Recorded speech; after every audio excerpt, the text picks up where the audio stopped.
Kemiskinan itu, kalau kita mau jujur, bukan cuma soal nasib.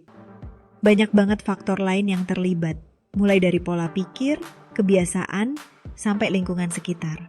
Nah, biar nggak terjebak di situ-situ aja, kita coba bongkar kenapa beberapa orang tetap aja susah buat lepas dari kemiskinan. Berikut ini adalah 7 alasan utama kenapa orang bisa miskin seumur hidup. Dan jangan khawatir, ini bukan nasib yang nggak bisa diubah. Banyak kok yang bisa kita lakukan buat ngehindarin ini semua. Alasan pertama, terlalu ingin cari duit cepat. Semua orang pasti pengen kaya, tapi nggak semua orang mau berproses untuk mencapainya. Banyak dari kita yang langsung kepikiran, gimana ya caranya biar langsung dapat uang gede? Jadinya, banyak yang jadi korban investasi bodong atau usaha tipu-tipu yang kelihatan wah, tapi ternyata cuma janji kosong. Mereka yang terjebak pola pikir ini ngincernya untung cepat, padahal kenyataannya nggak ada sukses yang instan. Contohnya, ada aja orang yang asal ikut investasi yang katanya bisa balik modal 300% dalam 3 bulan. Padahal, coba dipikir, yang udah banyak yang ketipu dengan skema kayak gini. Tapi, karena pengen hasil cepat, tetap aja ikut. Akhirnya, uangnya lenyap, bukannya untung malah jadi buntung. Jadi, daripada kejar-kejar duit instan, lebih baik fokus investasi jangka panjang yang aman. Walaupun hasilnya nggak langsung gede, tapi bisa diandalkan di masa depan. Apalagi sekarang banyak aplikasi investasi yang gampang dan terpercaya. Mulai aja pelan-pelan. Memang hasilnya nggak langsung bikin wow. Tapi kalau konsisten, lama-lama uang kamu bakal tumbuh. Uang yang dihasilkan secara pelan-pelan itu lebih stabil dan minim risiko. Alasan kedua, nggak punya rencana keuangan sama sekali. Kebiasaan nggak punya rencana keuangan ini kelihatannya sepele, tapi efeknya gede banget. Banyak dari kita yang asal gajian langsung merayakan. Belanja ini itu, makan enak, traktir temen, tapi lupa buat nyisihin untuk tabungan atau bayar tagihan. Hasilnya, uang habis sebelum akhir bulan, dan akhirnya minjem sana-sini buat nutup kebutuhan. Contoh konkret nih, banyak yang gajian langsung kalap belanja barang-barang yang sebenarnya nggak perlu. Terus, saat duitnya habis, baru sadar kalau tagihan listrik, air, sama internet belum dibayar. Kalau udah kayak gini, akhirnya bingung sendiri. Bahkan beberapa jadi ngutang demi nutupin kebutuhan dasar yang seharusnya udah tercover. Mulai sekarang coba bikin rencana keuangan sederhana. Nggak usah yang ribet kok. Cukup alokasikan dulu uang buat kebutuhan penting seperti bayar tagihan, tabungan, dan sedikit buat dana darurat. Setelah itu baru deh, sisanya bisa dipakai buat me time atau belanja kebutuhan tambahan. Dengan gini, kamu nggak akan pusing tiap akhir bulan dan bisa punya tabungan buat masa depan. Alasan ketiga, gaya hidup yang ketinggian. Sering nggak sih kita ngerasa terpaksa beli sesuatu cuma biar nggak kalah keren sama orang lain? Misalnya, temen beli HP baru, kita ikut beli. Ada yang nongkrong di kafe mahal, kita ikut-ikutan walaupun dompet mulai cekak. Gaya hidup yang lebih tinggi dari kemampuan kayak gini cuma bikin kita jadi pusing sendiri loh. Ada satu cerita nyata. Misalnya ada yang baru aja dapat kerjaan, gaji pas-pasan, tapi ngotot beli motor baru yang cicilannya besar, cuma biar kelihatan sukses. Tiap bulan jadi habis buat bayar cicilan motor. Padahal motor lama masih bagus, dan uang yang dipakai buat cicilan seharusnya bisa ditabung atau diinvestasikan buat masa depan. Coba ubah mindset deh. Gaya hidup sederhana sesuai kemampuan itu bukan berarti kita nggak sukses atau nggak keren, tapi lebih ke arah kita bijak dalam mengatur keuangan.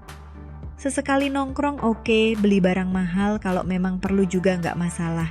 Tapi jangan sampai itu jadi beban yang bikin kita kejebak utang sana-sini.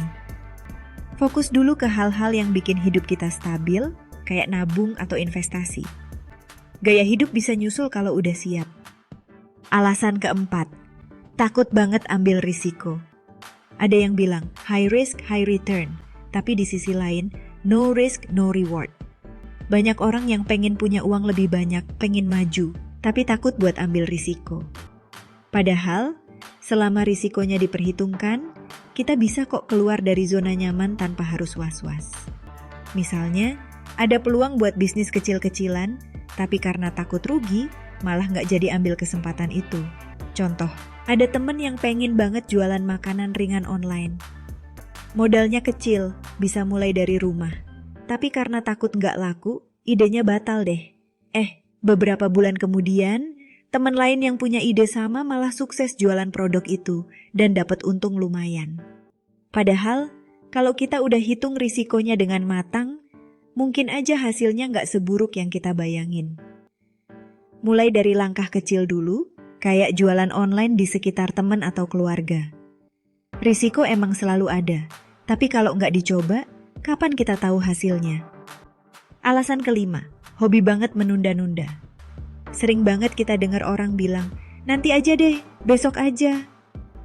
Kebiasaan menunda ini diam-diam punya efek gede banget buat hidup kita loh. Misalnya ada kesempatan buat ikut kursus atau pelatihan yang bisa ningkatin skill kerja. Tapi kita nunda-nunda karena mikir masih ada waktu. Padahal, kesempatan bagus nggak selalu datang 2 kali. Contoh yang sering kejadian, ada orang yang dapat kesempatan kerja atau proyek freelance dengan bayaran bagus. Tapi karena nunda ngerjain, akhirnya kesempatan itu hilang. Ternyata kliennya udah kasih proyek itu ke orang lain yang lebih siap.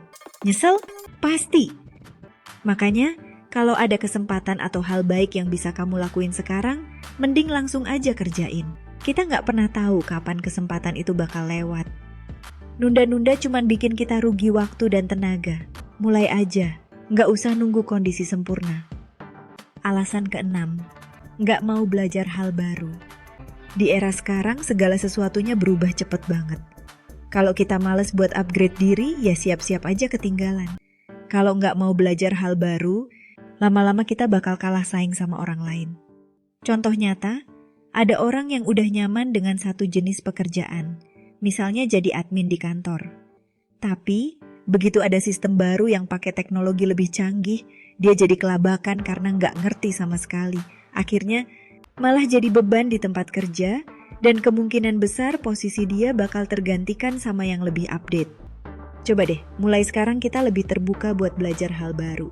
Nggak harus yang berat, bisa mulai dari skill-skill sederhana kayak teknologi atau bahasa baru. Semakin kita update, semakin banyak peluang yang bisa kita dapatkan. Nah, alasan terakhir, lingkungan yang negatif. Terakhir, ini juga nggak kalah penting, lingkungan.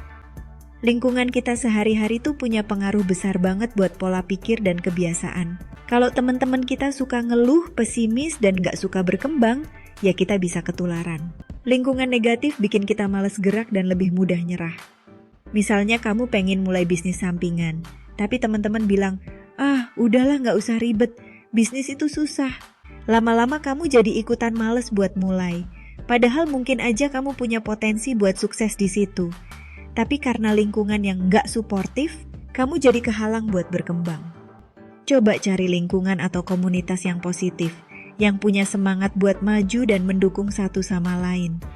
Gak harus ninggalin teman lama, tapi coba cari circle baru yang bisa ngasih energi positif.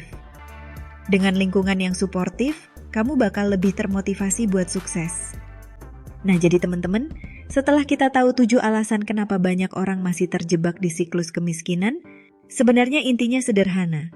Semuanya balik ke pola pikir dan kebiasaan kita sehari-hari. Hidup itu nggak harus sempurna, tapi kalau bisa kita jadi lebih bijak dan nggak asal ikut arus, kenapa nggak? Banyak hal kecil yang bisa kita ubah pelan-pelan. Mulai dari mengatur keuangan, menunda keinginan untuk gaya-gayaan, sampai memilih teman yang kasih energi positif.